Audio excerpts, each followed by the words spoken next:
सुरेश के दो बेटे थे, भीरू और धीरू। वो अपनी आखिरी वक्त में अपने बिस्तर पर था और उसके दोनों बेटे उसके पास आंखों में आंसू लिए बैठे थे। पिताजी, आप चिंता मत कीजिए, मैं और धीरू है ना, हम आपको कुछ नहीं होने देंगे। हाँ पिताजी, आप बस आराम कीजिए, डॉक्टर अभी आता ही होगा। मेरे बच्चों, मेरा अंतिम समय आ गया है। तुम दोनों मेरी बात ध्यान से सुनो। मैंने वकील से कहकर अपनी जायदाद तुम दोनों में आधी आधी बांट दी है। मेरे जाने के बाद तुम दोनों मिलकर रहना, एक दूसरे के सुख दुख में साथ देना। तुम्हारी माँ की भी यही इच्छा थी। जी पिताजी, आप जैसा कहेंगे हम वैसा ही करेंगे। जी पिताजी, आप जैसा कहेंगे हम वैसा ही करेंगे। और सुरेश उन्हें छोड़कर चला जाता है। अरे धीरू भाई, मैं तुझसे कहना चाहता था कि मुझे व्यापार बढ़ाने के लिए कुछ रुपयों की जरूरत है। अब पिताजी के जाने के बाद हम दोनों ही एक दूसरे का सहारा है। पिता के जाने के कुछ दिनों के बाद दोनों भाइयों की जिंदगी धीरे धीरे सामान्य हो जाती है। दोनों भाई अब अपना अपना व्यापार संभाल लेते हैं। दोनों एक ही घर में तो रहते हैं, लेकिन अब उनके रिश्ते में पहले जैसी बात नहीं रहती।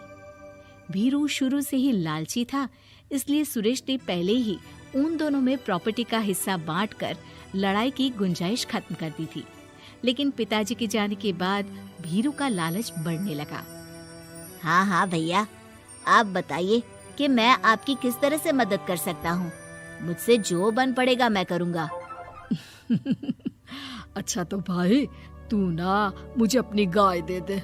वैसे भी तू पढ़ा लिखा मॉडर्न लड़का है, भला तू गाय का करेगा क्या? लेकिन इससे मेरी ना बहुत मदद हो जाएगी। ठीक है भैया, आखिर भाई ही तो भाई के काम आता है। आप ले लीजिए मेरी गाय और उसे बेचकर आप उन रुपयों को अपने व्यापार में लगा लेना। बस फिर क्या था, भीरू अपने लालच की वजह से आए दिन धीरू से किसी न किसी बहाने पैसे या कीमती सामान ऐंठता रहता और बेचारा सीधा सादा धीरू उसकी मदद कर दिया करता। इसी तरह 2 साल बीत जाते हैं और दोनों भाई शादी कर लेते हैं। शादी होने के साथ ही अपनी बीवी के कहने पर भीरू अपना हिस्सा अलग कर लेता है। अब दोनों भाई अलग अलग रहने लगते हैं। अरे साधना, ये देखो, मैंने आज ही एक बड़ी डील साइन की है। ये शहर का सबसे बड़ी फैक्ट्री का मालिक है। इसके साथ व्यापार करके मेरे व्यापार में दिन दुनी रात चौगुनी तरक्की होगी।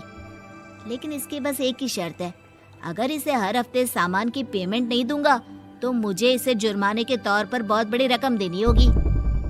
ये तो बड़ी ही चिंता की बात लगती है जी। अरे चिंता कैसी, मैंने पहले ही हिसाब लगा लिया है। मैं इसे हर हफ्ते पेमेंट भी दूंगा और एडवांस पे ऑर्डर भी, तो फिर चिंता काहे की। पास से गुजर रहा भीरू उन दोनों की सारी बातें सुन लेता है और फिर, अरे राधा, सुनती हो? उस धीरू ने आज एक बहुत बड़ी डील साइन की है। ये सुनकर ना मुझे बहुत बुरा लग रहा है। भीरू उसे सारी बात बताता है। तो ऐसे हाथ पे हाथ रख के गुस्सा करने से क्या होने वाला है? आप तो उस डील की कमजोर कड़ी जानते ही हैं, तो मारिए हथौड़ा। अगले दिन धीरू के घर में चोरी होती है और उसमें उसके वो रुपए भी चले जाते हैं जो धीरू डील के मुताबिक क्लाइंट को देने वाला था। फिर शर्त के हिसाब से धीरू को जुर्माने की रकम देने के लिए अपना घर गिरवी रखना पड़ता है और उसका व्यापार भी बंद हो जाता है। सुनिए जी, आप दिल छोटा मत कीजिए। आप कोई ऐसा बिजनेस कीजिए जिसे आप जल्दी से जमा सके और कम पैसों से भी शुरू कर सके। आप फल सब्जियों का व्यापार शुरू कीजिए। तुम ठीक कहती हो, मैं कल से ही मंडी जाकर सब जानकारी लेकर आता हूँ। उधर भीरू और राधा धीरू की बर्बादी की खुशियां मनाने में लग जाते हैं और इधर धीरू खूब मेहनत करके फिर से अपनी आर्थिक हालात पटरी पर ले आता है। लेकिन फिर एक दिन, अजी सुनती हो, तुम यहाँ पर उसके बर्बाद होने की गलतफहमी में खुश हुए जा रहे थे और तुम्हारे भाई का फल सब्जियों का व्यापार बड़ा अच्छा चल निकला है। मैं अभी बाजार में उसकी दुकान देख कर आ रही हूँ। अरे भीड़ लगी हुई थी वहां तो।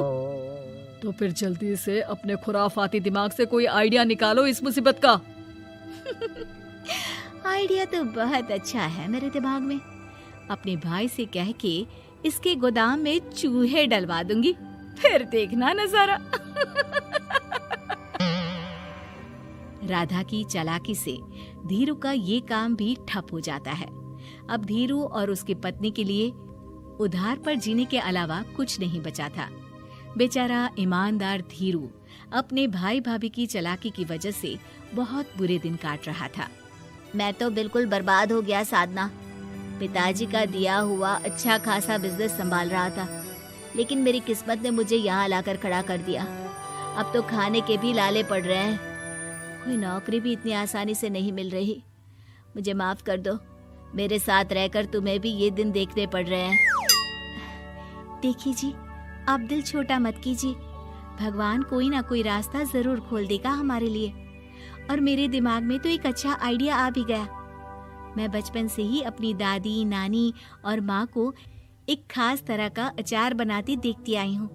वो अचार जितना टेस्टी होता है उतना ही उसे बनाना मुश्किल भी, लेकिन एक बार बन जाने पर वो जल्दी खराब भी नहीं होता जी।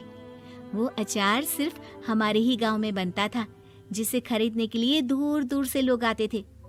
मैं सोचती हूँ वही अचार बनाने का काम हम शुरू करें तो। मैं बनाया करूंगी और आप उसे मार्केट में बेच आया करना। साधना, तुम्हारी बातों से मेरे मन में उम्मीद जाग उठी है, लेकिन ये सब काम शुरू करने के लिए रुपए कहाँ से आएंगे? ए जी, मेरी ये कंगन किस दिन काम आएंगी?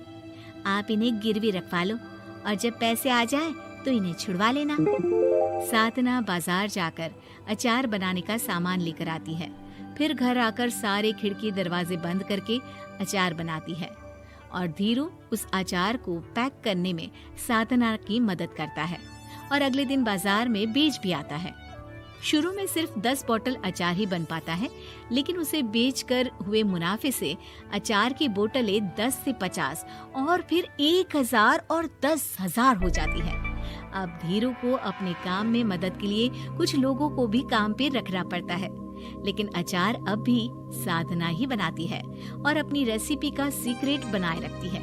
अब देखते ही देखते धीरू साधना ब्रांड अचार आसपास के कई शहरों में मशहूर हो जाता है और धीरू के दिन एक बार फिर बदलते हैं।